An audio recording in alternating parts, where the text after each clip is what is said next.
Okay, let's dive right into this explainer and explore the historical blueprint for forging deep, lasting human connections. Today, we're unpacking the architecture of how humans actually build strong ties using some surprisingly ancient wisdom. Take a second and really reflect on your own life.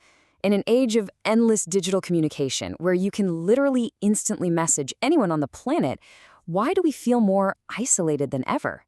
It's a huge paradox, isn't it? We have never had more tools for connection, yet the feeling of genuine belonging just seems to be slipping right through our fingers. Isolation, distrust, division, loneliness, and social fragmentation.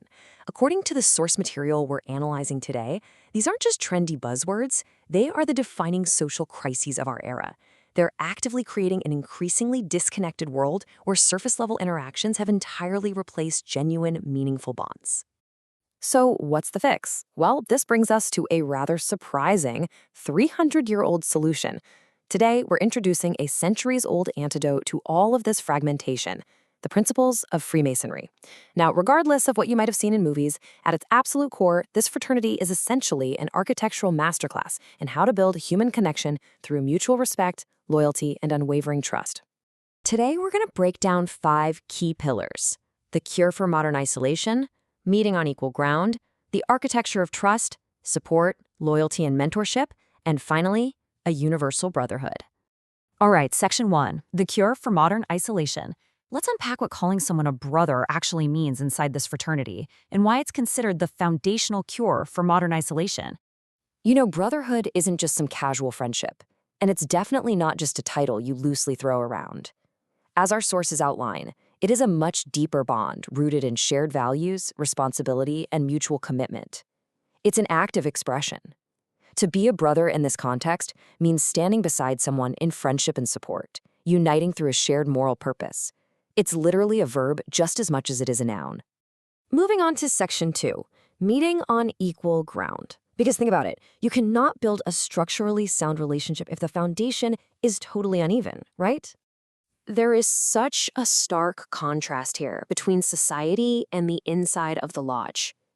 Outside in the real world, we're intensely divided by status. We're business owners, laborers, politicians, teachers. We constantly rank each other. But inside, all of that societal baggage is dropped right at the door. Every single person meets purely on equal ground, simply as brothers. Because in here, character and virtue are strictly greater than titles and wealth. This atmosphere of absolute equality teaches profound humility. It's a constant, lived reminder to members that a person's moral worth is determined by their conduct and their integrity, not by their bank account or their social standing. Honestly, imagine how differently we would treat each other if we applied this rule everywhere. Which brings us to Section 3, the architecture of trust. Leaving your ego at the door allows for the most vital phase of construction, building the deep trust that guarantees a connection will actually last. Trust isn't just demanded here, it is methodically built. There's a step-by-step progression to developing unshakable confidence in someone. It starts with shared experiences and participating in traditions together. This shared ground naturally creates a safe space for open dialogue. And when you know you're respected as a true equal, you can be vulnerable. That vulnerability inevitably builds the kind of strong, lasting human connections that endure life's toughest challenges. The source material puts it perfectly. The strength of the brotherhood comes from trust built over time. Because this trust is so robust, the community actually becomes a second home for a lot of members. It becomes a place where they feel completely accepted and understood in a world that is, let's face it, often incredibly judgmental. Section 4, support, loyalty, and mentorship. Once that bedrock of trust is established, it requires active daily maintenance. And we aren't just talking about theoretical support here. It's completely tangible. True loyalty is shown through encouragement in hardship, assisting those who are struggling financially or personally, providing deep emotional guidance, and engaging in acts of charity. These specific acts of loyalty are exactly what cement temporary friendships into permanent, lasting bonds. Members are explicitly expected to look after one another just like family, during both massive triumphs and devastating personal challenges. Now, loyalty is considered a sacred responsibility, sure, but, and this is a very common misconception, it is absolutely not blind obedience to wrongdoing. Masonic loyalty is profoundly grounded in integrity and accountability. A true brother supports you, absolutely, but they also hold you to a high moral standard. They'll never support immoral actions because true loyalty means wanting the absolute best version of the other person. And part of wanting the best for someone obviously involves guiding them. There's a beautiful historical parallel here.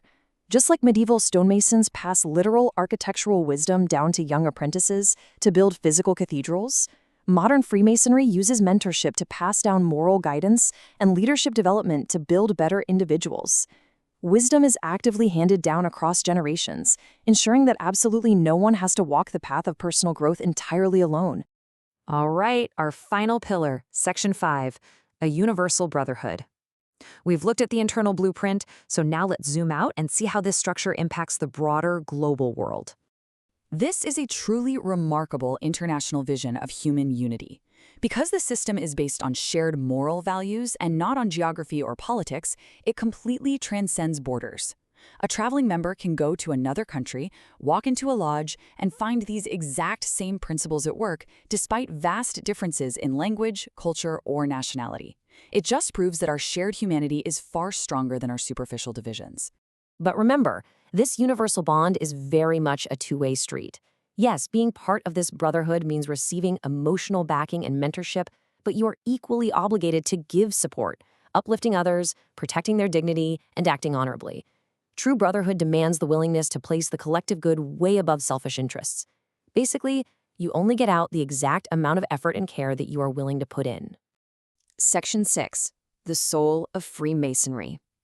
Let's bring all these architectural plans together to see the finished structure, what the source material beautifully calls the soul of Freemasonry. Respect, loyalty, compassion, equality, fellowship, and service.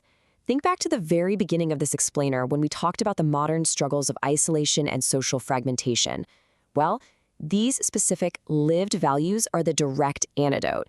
By prioritizing loyalty and systematically building trust, this centuries-old framework offers a really deep sense of purpose and belonging in a completely disconnected world. I want to leave you with this final provocative thought to chew on. Take a hard look at your own social circles, your own network, and ask yourself honestly, are your relationships built on power and status, or are they built on shared humanity and virtue? The blueprint for deep, lasting human connection is right in front of us. It just requires us to leave our egos at the door and start building.